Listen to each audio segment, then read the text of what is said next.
Um, you know that this is the reflective part of this narrative when he opens with the line, "I'll always remember." Classic. And then it followed up with the time that we met. Wow, yeah.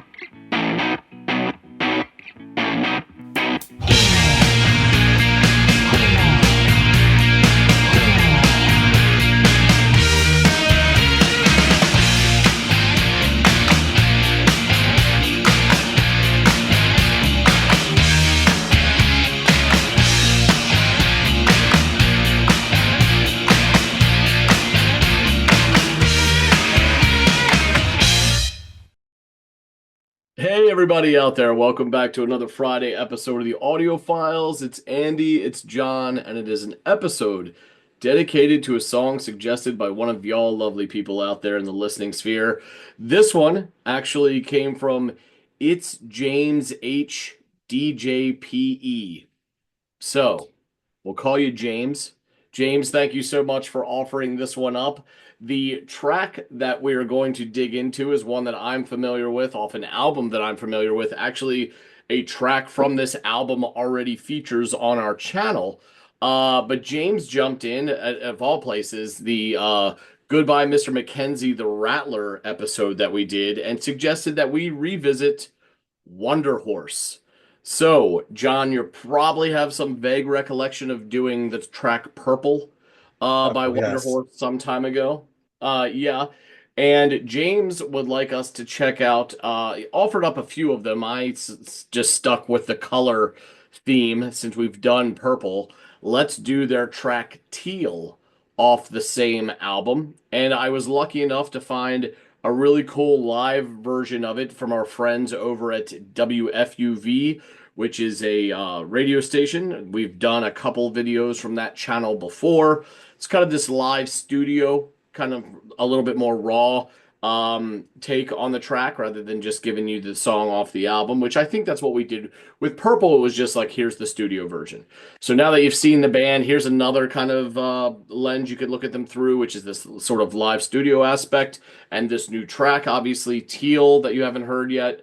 So please, for the sake of James' requests and my own interest as well, go off, give this thing a go, and come back and let us all know what you think.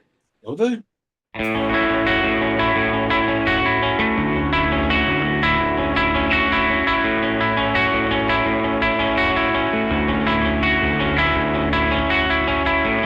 Always remember the time that we met. It was somebody's party. You were wearing a black dress, filling the shadows, chameleon-esque. Start very simple, ringing guitars. It's nice though, it's circular and putting you in. But you know what sort of song this is going to be, I think. It starts with the lines, "I'll always remember." And then I think it was at the time that we met. So yeah, it's one of those songs, which is cool. Yeah, I don't remember. I think I remember for the last time being shocked to learn that they were British. Um, I've just got this memory of that. But here, I don't know if it's been able to see him sing as well, but it's clearly British in the way he sings this. Yeah, which is cool. Let's see how it goes. When we were together, when we were 15, but nothing is real then, you know what I mean. Slept with that dancer, I didn't mean it. It was all in a dream, babe, all in a dream. Just a dream.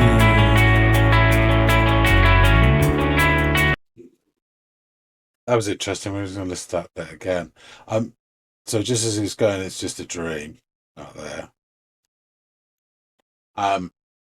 The bass came in and it's kind of doing that up and down. It just reminds me of Walk on the Wild Side, Lou Reed.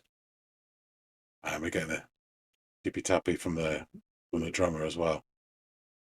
Cool. But nothing is real then, you know what I mean. Slept with that dancer, I didn't mean it. It was all in a dream, babe, all in a dream.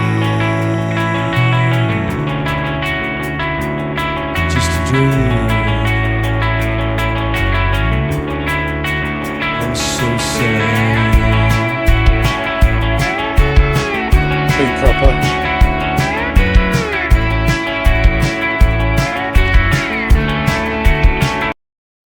So just quickly to say, the switch now, so the bass is doing a proper bass line, and the second guitar man is doing the slidey. He's doing the up and down, sort of seesawing two notes, which is nice. Kind of foreshadowed by the bass before. But I haven't seen you in a couple of years. You've been at the doctor's, you call me in tears. Jacob, baby, I'm broken, I can't be fixed. Well, they think it's my kidneys, they don't know what it is. And how's it decipher, man? I'm just a kid, I got something to live for, there's so much to give. Now I live in a basement, a blade in my wrist. I think this is over, I think this is it. What if this is it? It's always building, increasing. You got all these friends, they say that they need you. When you need them, they just get up and leave you. Sorry, I just needed to say it's quite a short song. So during that was some really, I've never heard it right. Some really sad shit going on there. Like calling the doctors in tears about his kidneys and can't fix them, it's broken, and she's just a kid. Because I'm thinking it's a couple of years late. He said, I'm sure it's seen for a couple of years. So it's like 17, 18 years old. So that's pretty bad. Ish. That age anyway. Yeah, that's terrible. But while he's doing all this, it's, I think, mainly through the drummer. I think the bass player is increasing his tempo as well slightly, but it's starting to just build and drive. His vocals now from the first verse have gone up another sort of 25% in terms of what he's putting into it. And then just as I know that they drop down again. So I imagine there's going to be a big kick back in as well, because we're halfway through. One of them said, oh, I don't care if this kills you. But what if it did, Katie? What if it killed her? What would you do then? Would you be sorry? Would you go to her grave? Apologize for me all the time that she gave you. Every time you were worried, that's cause she was your friend, man. Oh, that you're sorry. It's truly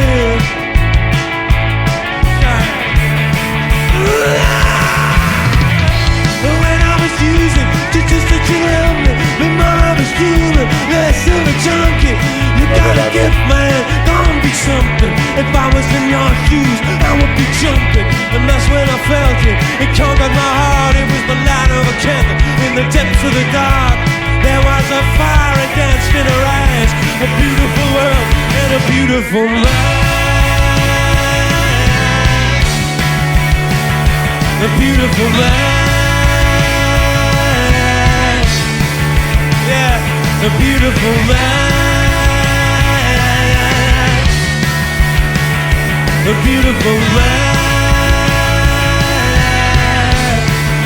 Yeah, you got a beautiful.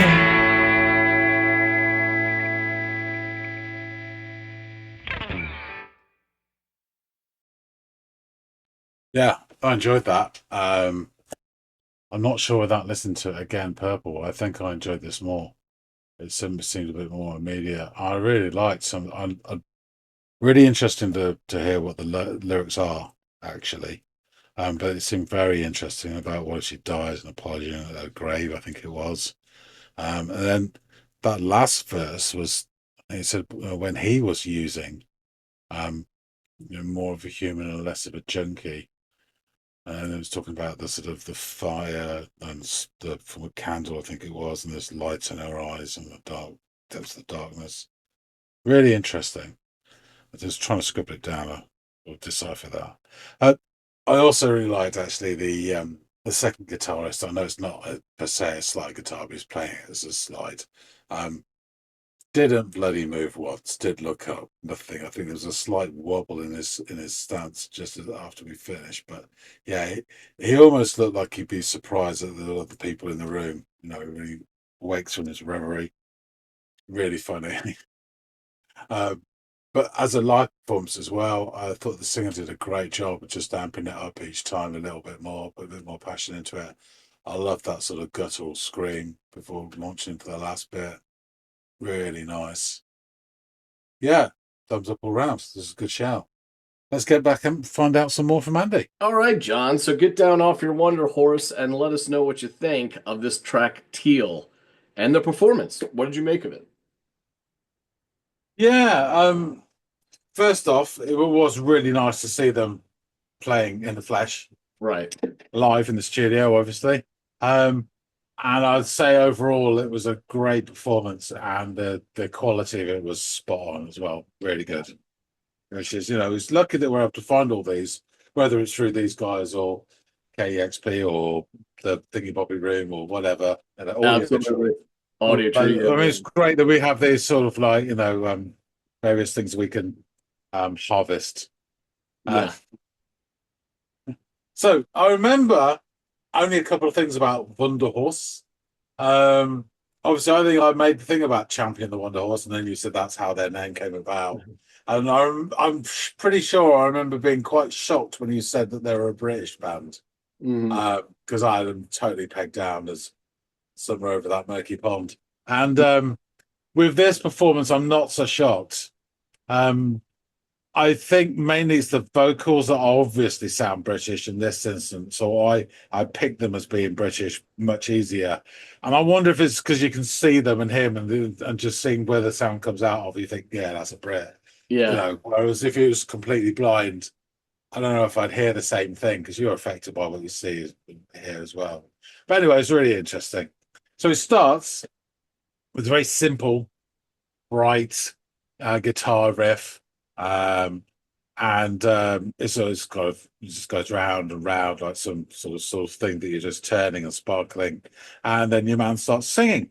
I think at this stage his voice is around about at 50%.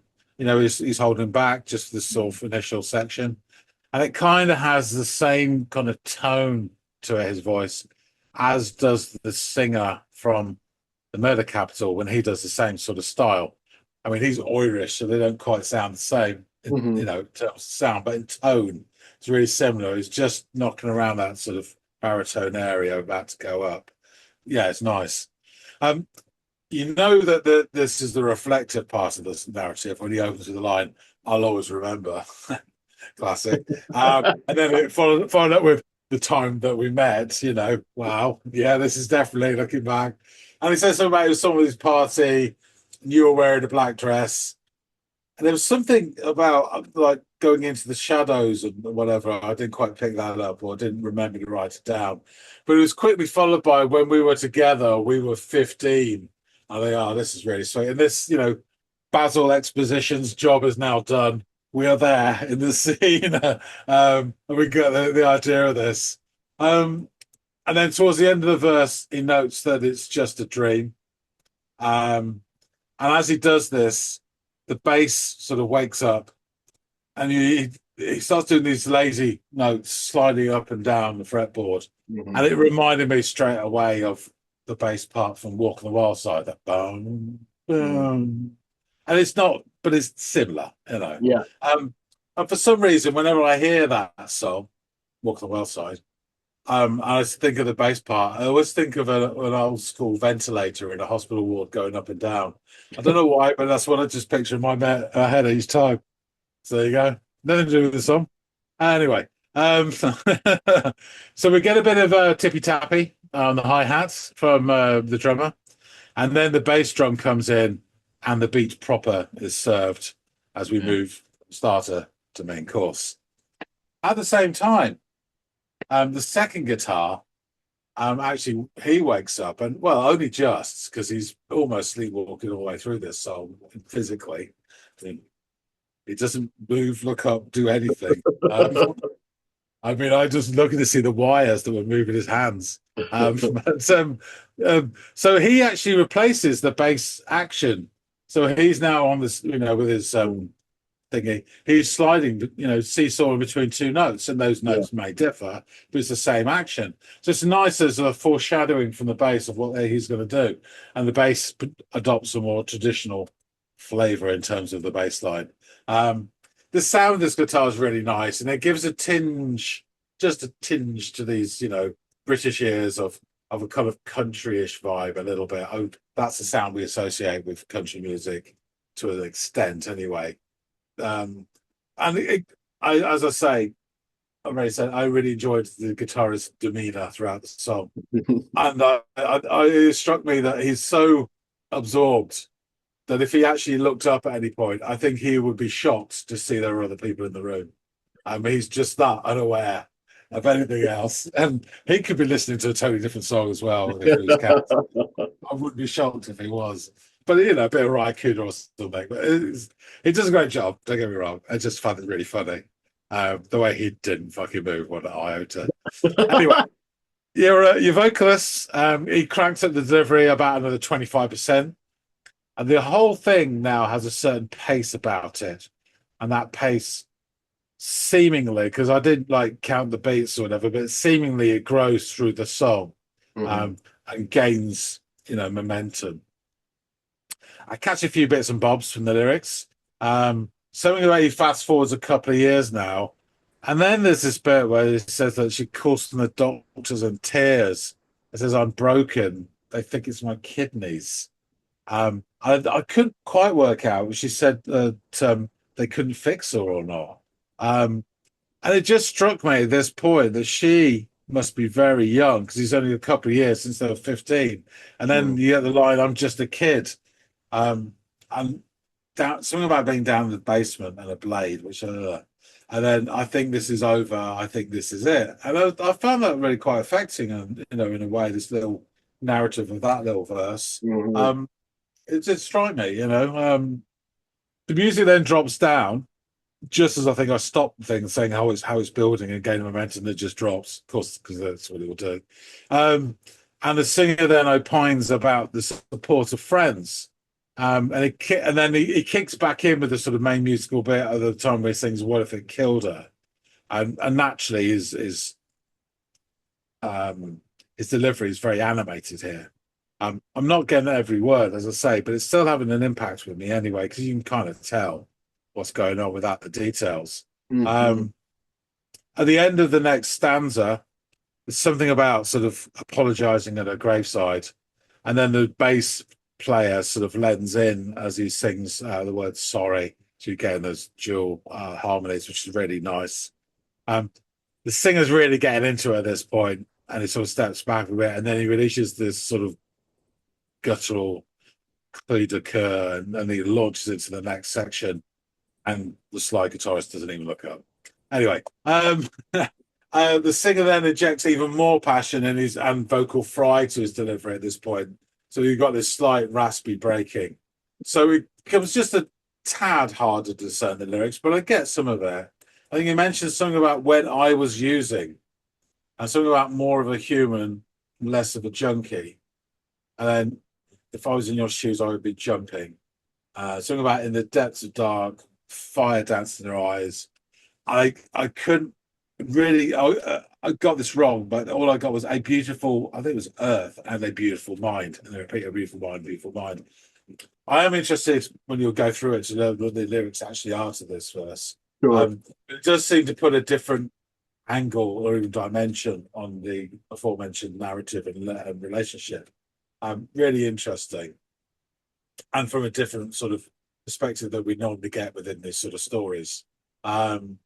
All the time, the music is building. It seems to build mostly through the activity of the rhythm section.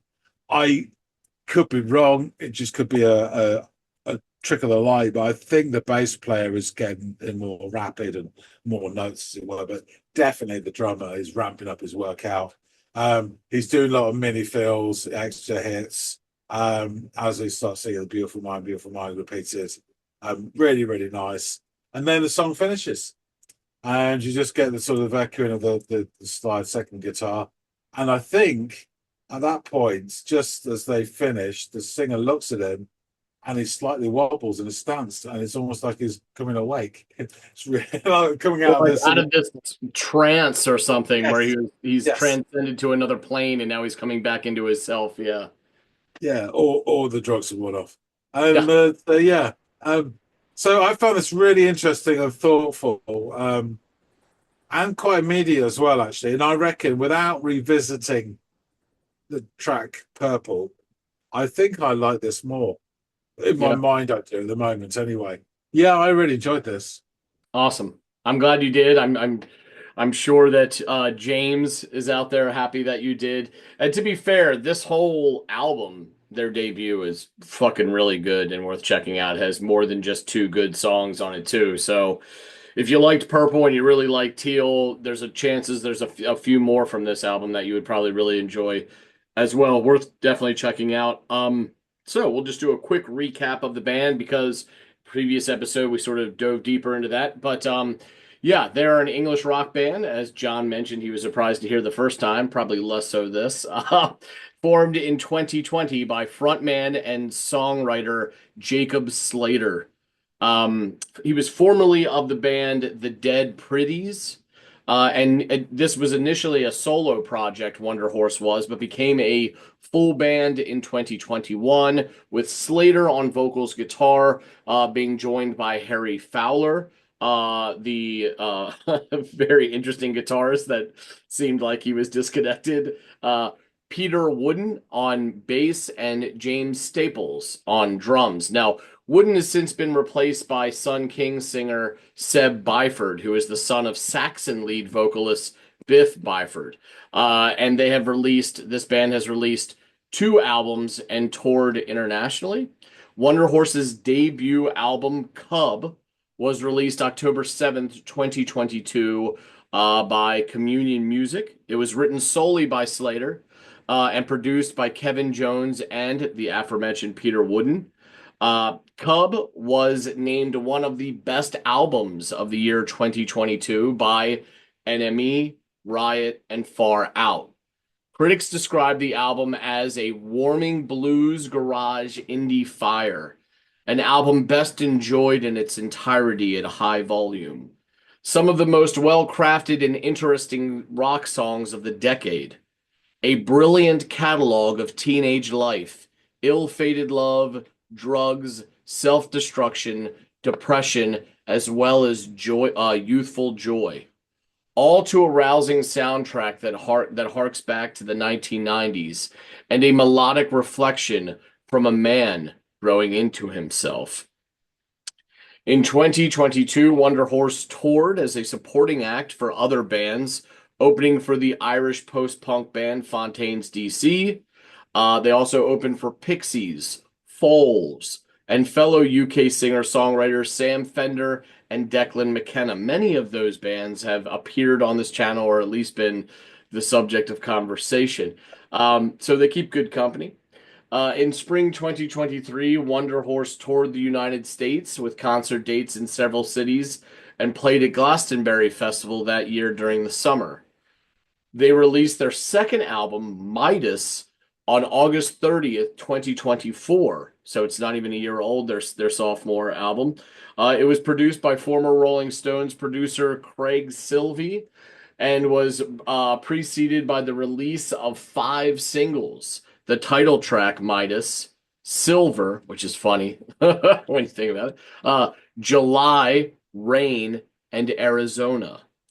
The album received critical acclaim from multiple publications and charted at number 6 the following week on the UK albums chart.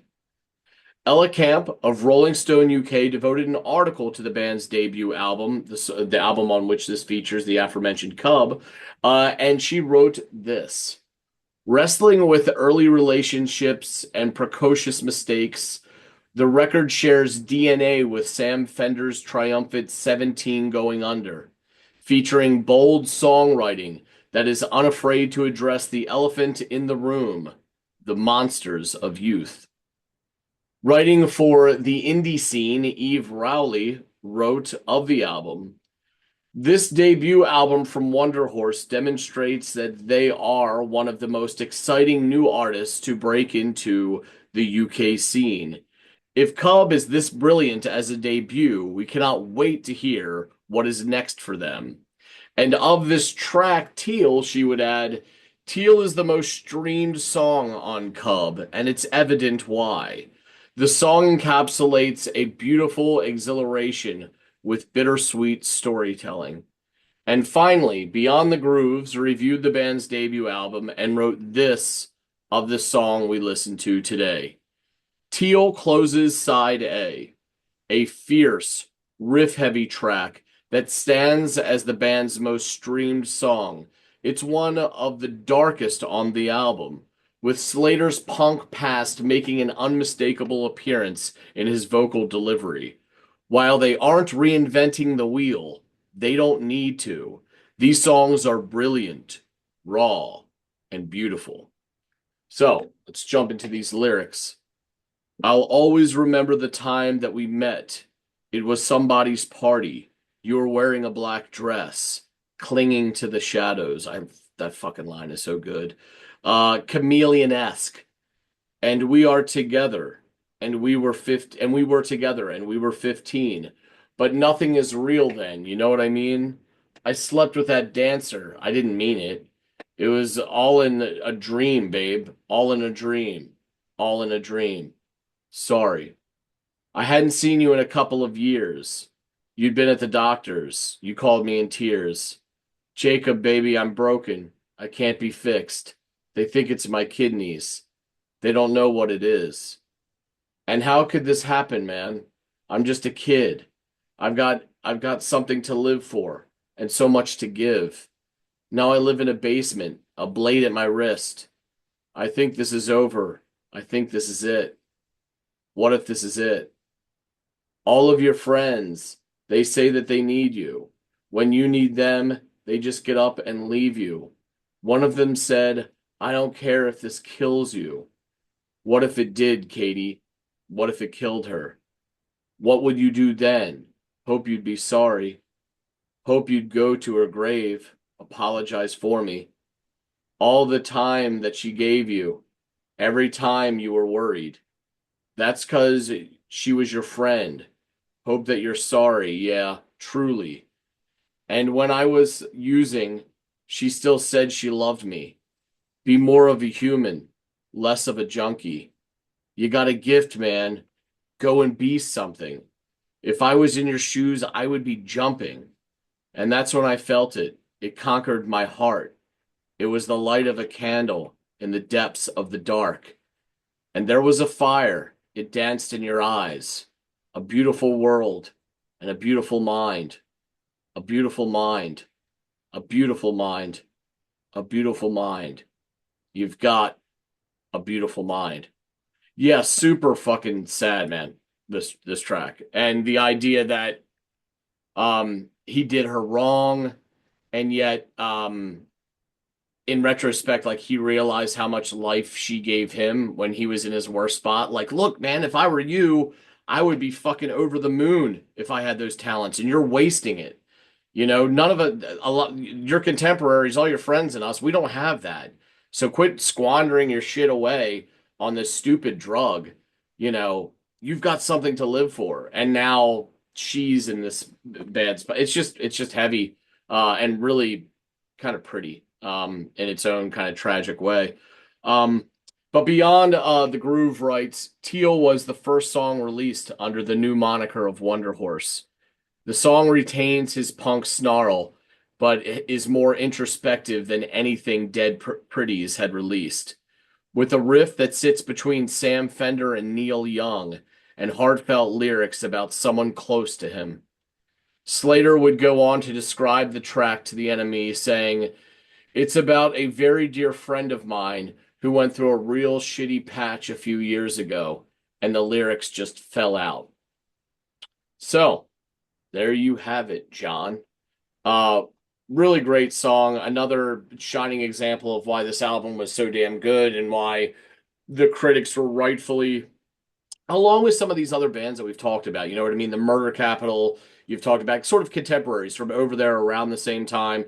Fontaine's DC, I think, would fall into them, that category as well.